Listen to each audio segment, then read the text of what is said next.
नमस्कार, भिवानी हलचल देखने वाले आप सभी दर्शकों का स्वागत है। मैं हूं प्रिया और आप देख रहे हैं आपका अपना चैनल भिवानी हलचल। खबरों की शुरुआत आज की हेडलाइन से। भिवानी जिले में मंगलवार को कोरोना पॉजिटिव का एक केस हुआ ठीक। जिले में एक्टिव केसों की संख्या 16।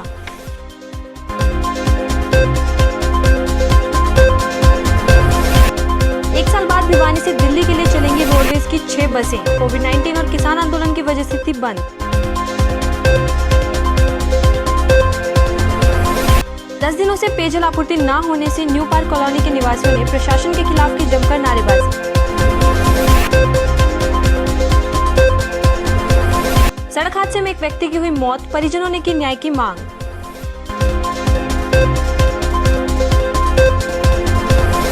बैंकों की हड़ताल आज हुई समाप्त, कल से खुलेंगे बैंक।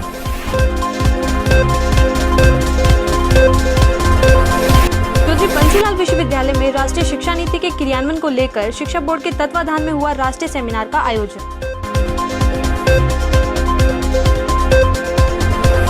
शरारती तत्वों ने महाराणा प्रताप कॉलोनी में तोड़े कारों के शीशे, क्षेत्रवासियों ने की उचित कार्रवाई की मांग। और अब खबरें विस्तार से। जिले में मंगलवार दोपहर तक खबर लिखे जाने तक कोरोना के एक्टिव केसेस की संख्या 16 रही, जबकि एक कोरोना पॉजिटिव ठीक भी हुआ। खबर लिखे जाने तक मिले आंकड़ों के अनुसार जिले में मिले कोरोना के कुल 6,378 में से 6,217 ठीक हुए बताए गए। भिवानी जिले में मंगलवार को कोरोना का एक केस ठीक हुआ। आपको बता दें कि अब तक जिले में कुल 6,378 कोरोना पॉजिटिव हो चुके हैं, जिसमें से 6,217 ठीक भी हुए तथा अब जिले में कोरोना के 16 एक्टिव केस हैं।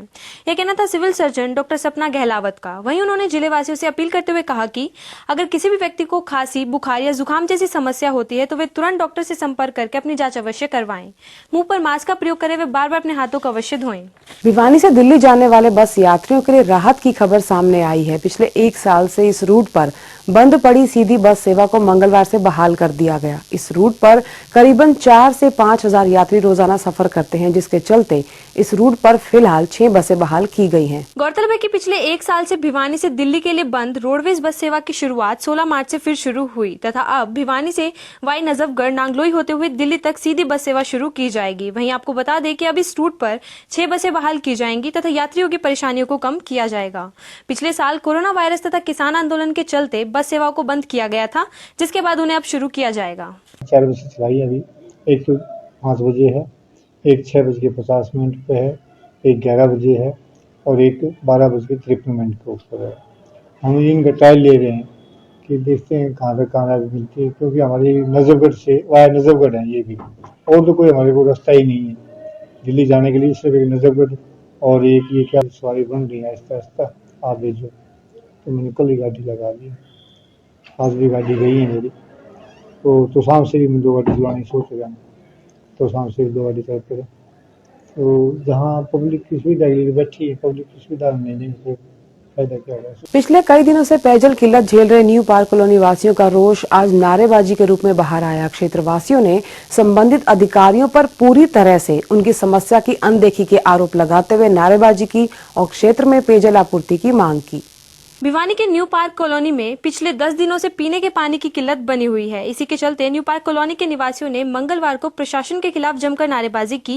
वे जल्द से जल्द पानी उपलब्ध करवाने की मांग भी की। वहीं कॉलोनी वासियों ने बताया कि पिछले 10 दिनों से पानी की समस्या बनी हुई है, जिस कारण उन्हें पानी के बिना बहुत दिक्कत हो रही है। पानी के बिना उनका जीवन यापन करना बहुत मुश्किल हो गया है तथा बार बार अधिकारी को शिकायत करने के बावजूद भी इस समस्या का कोई समाधान नहीं हुआ है। वहीं उन्होंने मांग की है कि जल्द से जल्द इनकी समस्या का समाधान किया जाए तथा उन्हें पानी उपलब्ध करवाया जाए, जिससे उन्हें पानी की समस्या से मुक्ति मिल सके।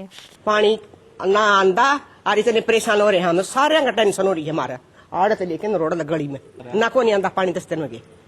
पानी बिना नहीं बता दे बेटा क्यों कर जीवांगे हमें है, उठने पानी का काम होगा और पानी आ ही नहीं रहा, बता क्यों कर जीवांगे पानी बिना। मैं न्यू पार्क कॉलोनी का निवासी हूँ और हमारे 10 दिन से पानी नहीं आ रहा है। पानी की बड़ी समस्या आ रही है, पीने के लिए भी पानी नहीं है। काफी बार अधिकारियों को कहा जा चुका है, उनका रवैया टाल मटोल का है, वो फोन भी नहीं उठा रहे। बार बार कहने पे भी कोई समस्या का समाधान नहीं हुआ है। अभी हम रिक्वेस्ट कर रहे हैं, अगर जल्दी से हमारी समस्या का समाधान नहीं हुआ तो हम धरना प्रदर्शन पे उतरेंगे। मेरा नाम शफाली है, मैं 31 न्यू पार्क कॉलोनी में रह रही हूँ। हमारी कॉलोनी में 10 दिन से पानी नहीं आ रहा। आप ये बताइए कि हम पानी के बिना अपना जीवन कैसे जिएं? पानी के बिना हमें बहुत ही दिक्कत हो रही है। पूरी कॉलोनी में लोग पानी से इतने बेहाल हो चुके हैं कि उनका जीवन यापन करना बड़ा मुश्किल हो चुका है। सारा दिन पानी के पीछे हम अपना जीवन अस्त व्यस्त कर चुके हैं। अब हमें कॉलेज जाना है, हमारे एग्जाम्स हैं, पीने के लिए भी पानी चाहिए, प्रिपरेशन कर रहे हैं, बार नहीं जा सकते हैं, कॉलेज ऐसे अगली बन के नहीं जा सकते हैं, नहाने की जरूरत है। मैं अपना पर्सनल एक्सपीरियंस बता रही हूँ, हमारे यहाँ बिल्कुल भी पानी नहीं था, 3 दिन से हम नहाए नहीं थे। मैं यहाँ पड़ोसियों के यहाँ गई थी क्योंकि मुझे कॉलेज जाना था कि मैं कैसे जाऊँ अब ऐसे, तो इतनी प्रॉब्लम हो रही है, वी नीड वाटर। मंगलवार सुबह देवसर मोड़ के समीप हुए एक हादसे में गांव कुसुम्बी निवासी एक व्यक्ति की मौत हो गई। हादसा अज्ञात वाहन की टक्कर से हुआ। मृतक आदर्श ITI में चौकीदार के पद पर कार्यरत था और सुबह अपनी ड्यूटी के बाद घर वापस लौट रहा था कि यह हादसा घटित हुआ। भिवानी जिले में दिन प्रतिदिन सड़क हादसों की घटनाएं बढ़ती जा रही हैं। इसी कड़ी में आज भिवानी से अपने गांव कुसुम्बी जा रहे एक व्यक्ति को अज्ञात वाहन चालक ने टक्कर मार दी, जिससे व्यक्ति की मौके पर ही मौत हो गई। वहीं जांच अधिकारी राज्यपाल ने बताया कि मृतक व्यक्ति कुड़ियाराम आदर्श ITI में चौकीदार का कार्य करता था तथा अपनी ड्यूटी पूरी होने के बाद जब वे अपने गाँव के लिए रवाना हुए तब देवसर मोड़ के नजदीक अज्ञात वाहन की टक्कर से उनकी मौत हो गई। वहीं मृतक के लड़के प्रदीप कुमार ने मांग की है कि उनके पिता के दोषियों के खिलाफ सख्त से सख्त कार्रवाई की जाए तथा उन्हें आर्थिक मदद भी उपलब्ध करवाई जाए। आदर्श ITI में चौकीदार की नौकरी करते थे और डेली शाम को आते थे, सुबह चले जाते थे। आज सुबह 5 बजे ड्यूटी करके जा रहे थे तो अज्ञात वाहन ने देवसर मोड़ के समीप उनके व्हीकल को टक्कर मार दी, जिनकी उनके मौके पर मौत हो गई। मृतक कुड़ियाराम सनोफ शोकरण वासी कुसुम्बी ITI यहाँ भिवानी चौकीदार की नौकरी करता था और अपनी नौकरी ड्यूटी पूरी करके न भिवानी से अपने घर कुसुम्बी जा रहा था, जो अपना दादरी बाईपास देवसर मोड़ के नजदीक किसी अज्ञात व्हीकल ने टक्कर मारने से और उसको एक्सीडेंट कर दिया, जिसमें लगी चोटों के कारण उसकी मौत हो गई मौके पर। बैंकों का निजीकरण किए जाने के विरोध में मंगलवार को भी बैंक बंद रहे। फोरम ऑफ बैंक यूनियन के आह्वान पर निजीकरण के विरोध में सोमवार और मंगलवार 2 दिन तक सभी बैंक बंद रहे, जिसका सीधा असर उपभोक्ताओं पर देखने को मिला। 2 दिन शनिवार व रविवार की छुट्टी के बाद कल व आज बैंकों के निजीकरण के विरोध में United form of bank union के आह्वान पर बैंकों में हड़ताल रही। वहीं बैंक एसोसिएशन के अध्यक्ष चिरंजीवी लाल सावरिया ने बताया कि बैंकों की हड़ताल से जिले भर में 500 करोड़ रुपए का लेन देन ठप रहा तथा शादी के सीजन में बैंकों की हड़ताल की वजह से लोगों को अनेकों परेशानियों का सामना भी करना पड़ा। आपको बता दें कि केंद्र सरकार ने बजट में 2021-22 के दौरान 2 बैंकों के निजीकरण का प्रस्ताव किया था, जिसके बाद 10 बैंक ही रह जाएंगे। इसी के विरोध में ही बैंकों की United form of bank union ने 15 व 16 मार्च को हड़ताल का आह्वान किया था। आज हमारी हड़ताल का दूसरा दिन है।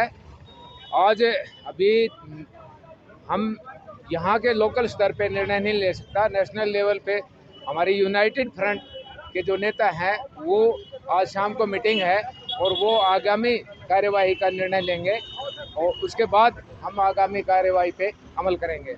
अगर हमारी बात नहीं मानेगी तो हम दोबारा फिर स्ट्राइक करेंगे और हो सकता है हमारे ऊपर बड़े लीडरों का आदेश हुआ तो अनिश्चित काल के लिए हम हड़ताल पर आ सकते हैं।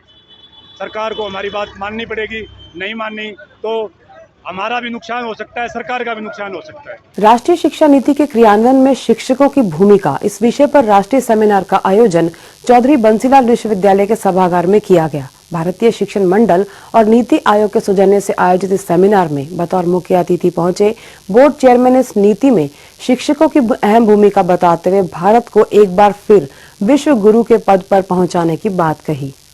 शिक्षण मंडल एवं नीति आयोग के सौजन्य से हरियाणा विद्यालय शिक्षा बोर्ड द्वारा चौधरी बंसीलाल विश्वविद्यालय के डॉक्टर सर्वपल्ली राधाकृष्ण सभागार में राष्ट्रीय शिक्षा नीति के क्रियान्वयन में शिक्षकों की भूमिका विषय पर एक राष्ट्रीय सेमिनार का आयोजन किया गया। इस सेमिनार में बतौर मुख्य अतिथि हरियाणा विद्यालय शिक्षा बोर्ड के चेयरमैन जगबीर सिंह पधारे व कार्यक्रम की अध्यक्षता विश्वविद्यालय के कुलपति प्रोफेसर R.K. मित्तल ने की। वहीं कार्यक्रम में उपस्थित शिक्षकों को संबोधित करते हुए डॉक्टर जगबीर सिंह ने कहा कि राष्ट्रीय शिक्षा नीति के क्रियान्वयन का महत्वपूर्ण कार्य शिक्षकों को ही करना है। भारत प्राचीन समय से ही शिक्षा क्षेत्र में संपूर्ण विश्व का नेतृत्व करता रहा है। नालंदा और तक्षशिला जैसे हमारे प्राचीन विश्वविद्यालयों में कई देशों के राजकुमार शिक्षा ग्रहण करने आते थे। वहीं सेमिनार की अध्यक्षता करते हुए कुलपति प्रोफेसर R.K. मित्तल ने कहा कि पहले भी कई शिक्षा नीति आई है, परंतु उनका सही तरीके से क्रियान्वयन नहीं हो सका। किसी भी नीति के निर्माण से ज्यादा उसका क्रियान्वयन महत्वपूर्ण है। साथ ही उन्होंने कहा कि मानसिकता में बदलाव शिक्षा नीति के क्रियान्वयन में महत्वपूर्ण भूमिका अदा करेगा। किसी भी नीति की सफलता उसके क्रियान्वयन पर निर्भर करती है।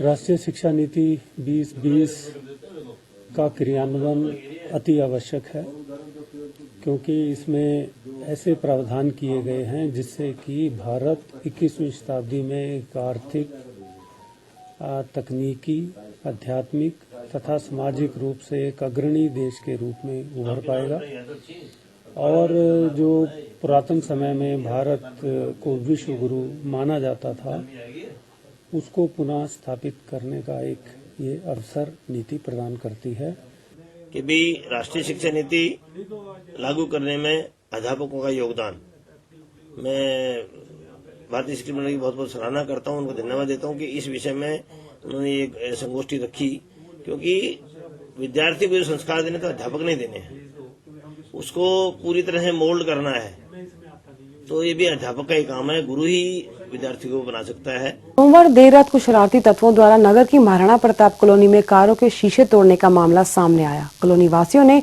इस घटना की सूचना पुलिस को दी और इन शरारती तत्वों के खिलाफ कार्रवाई किए जाने की मांग की ताकि ये घटना दोबारा न घट सके। के महाराणा प्रताप कॉलोनी में शरारती तत्वों ने कारों के शीशे तोड़ दिए, जिससे 2 गाड़ियों को नुकसान हुआ। वहीं कॉलोनी वासियों ने इसकी शिकायत पुलिस विभाग को देकर उचित कार्रवाई की मांग भी की।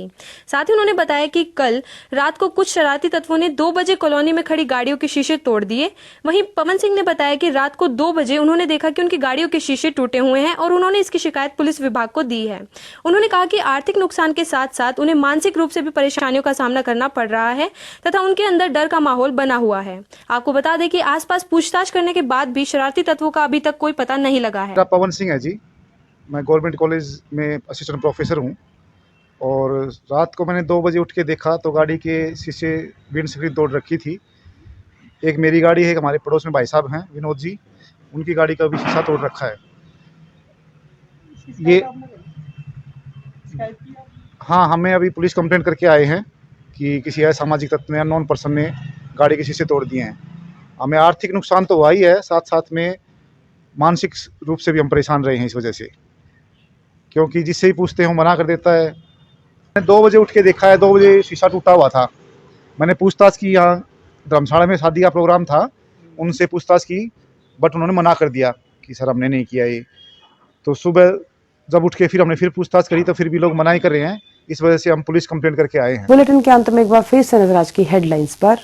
भिवानी जिले में मंगलवार को कोरोना पॉजिटिव का 1 केस हुआ ठीक। जिले में एक्टिव केसों की संख्या 16।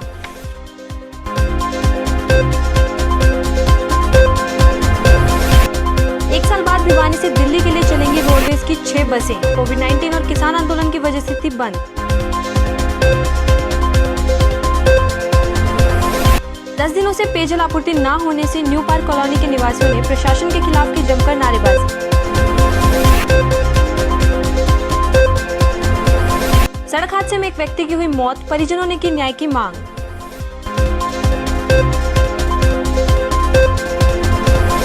बैंकों की हड़ताल आज हुई समाप्त, कल से खुलेंगे बैंक।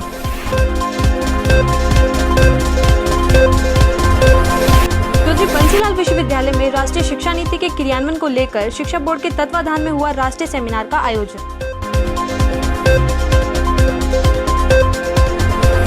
शरारती तत्वों ने महाराणा प्रताप कॉलोनी में तोड़े कारों के शीशे, क्षेत्रवासियों ने की उचित कार्रवाई की मांग। दीजिए हमारी पूरी टीम को इजाजत, बने रहिए भिवानी हलचल के साथ।